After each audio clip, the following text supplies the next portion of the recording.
and it was pretty funny. What thing? The D&D thing. Literally, Oh, since I nice. left, that's been what I've been doing. I know. I just didn't know if that was it or something else.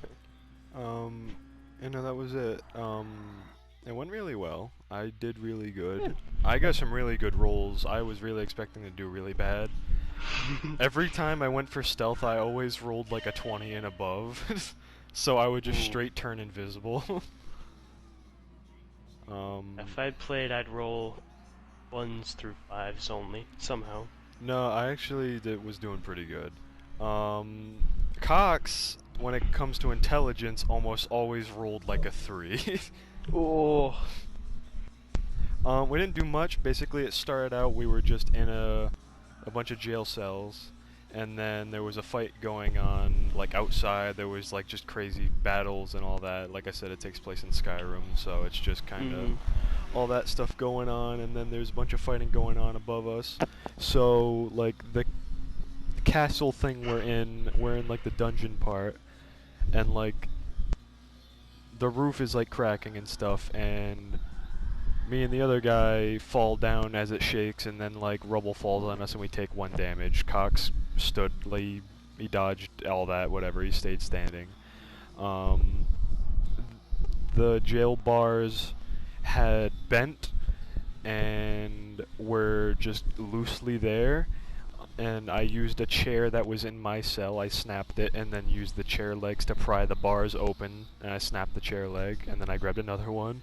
Cox threw himself at the at the door several times until it actually opened, and the other guy was just kind of stuck, so I opened the door for him.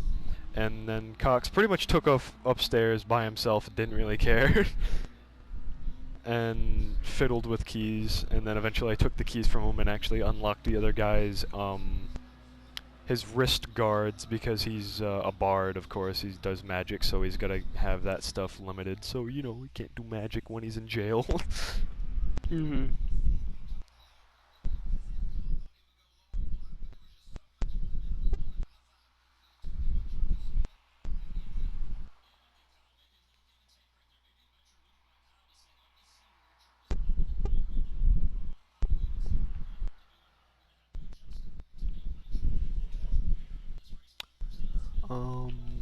Oh yeah.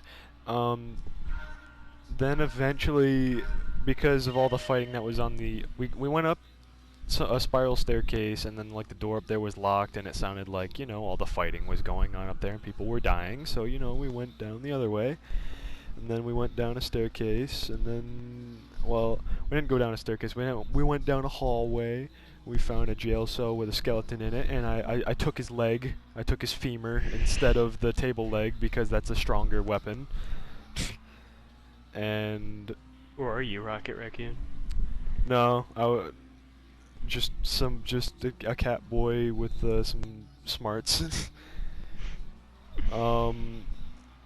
Then we went through a thing, then we went down into this little area, and then it was like, oh, okay, it's a staircase that goes down like 40 feet, you gotta... And I was like, oh, okay, because I can see in the dark, I'm gonna be the guy who goes down. Then I went down, and then I saw some rats in between the cracks of a door and a skeleton, and I got excited because there was more bones, more femurs. That's the running joke, I still have a femur at the end of all this. Basically, I go back up, I'm like, yo, well, I used stealth to go down the stairs, that way if anyone was in there, they wouldn't see me, and I rolled a 20 for that, so the second I stepped into the doorway, I disappeared. Ooh. And I come back up, I'm like, yo, everything's good, and then we go into the room, and then the rats run at us, and then our bard was like, oh, okay, I'm gonna do a thing against this rat, and then for some reason the rat rolled like a 20 for wisdom, so he failed a wisdom check against a rat.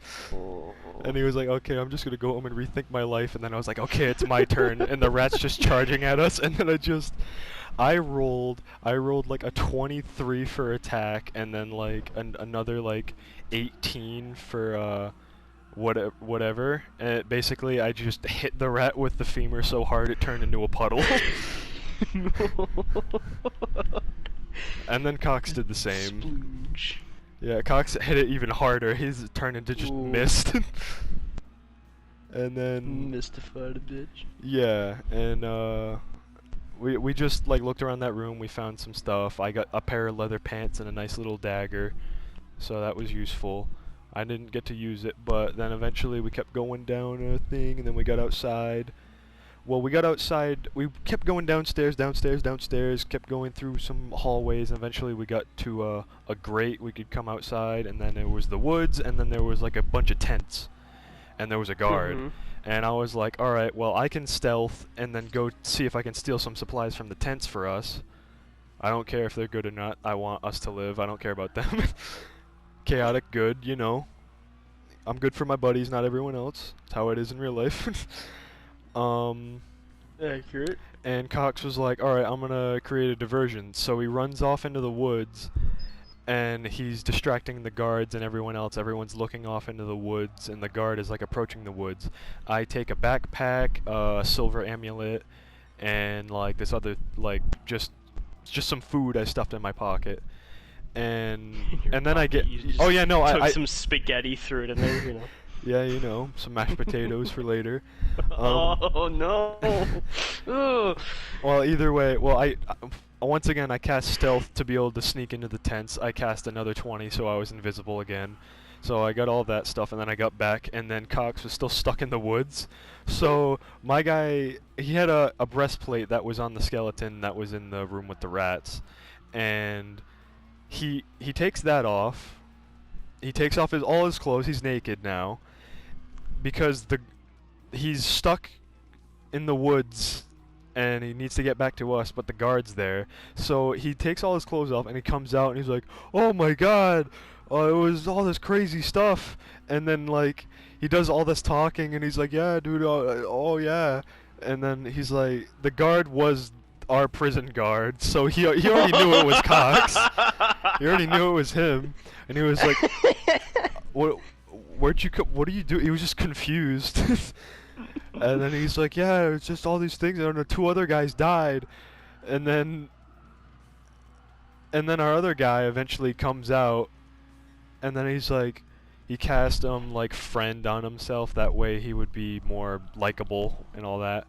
And the guard's like, "Oh yeah, whatever." He knew he was one of us as well.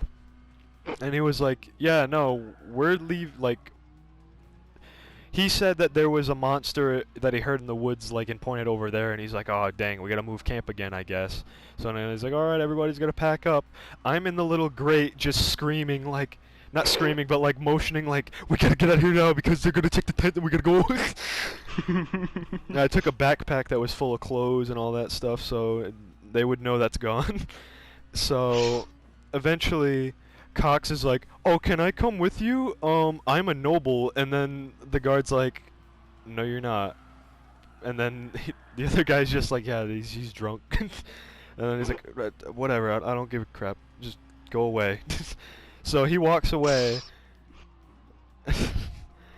And then, yeah, at the very end, you basically find out that Cox got naked and did all that for literally nothing.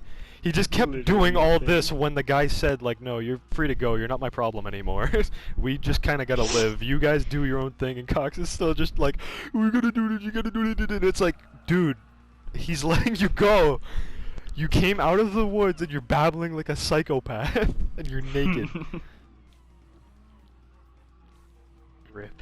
Yeah, so I gave him a pair of pants and the other guy a pair of pants and a shirt from the backpack. I just took a shirt because I already had leather pants, and there was just other food and water and stuff, and that's where it ended. Oh yeah, and a map on like where we can go. So other than that, we basically ended with now we have all of Skyrim that we can just go do stuff. Nice. But yeah, that's basically the whole first session summed up. Yeah, that was pretty fun. It was very basic, but fun.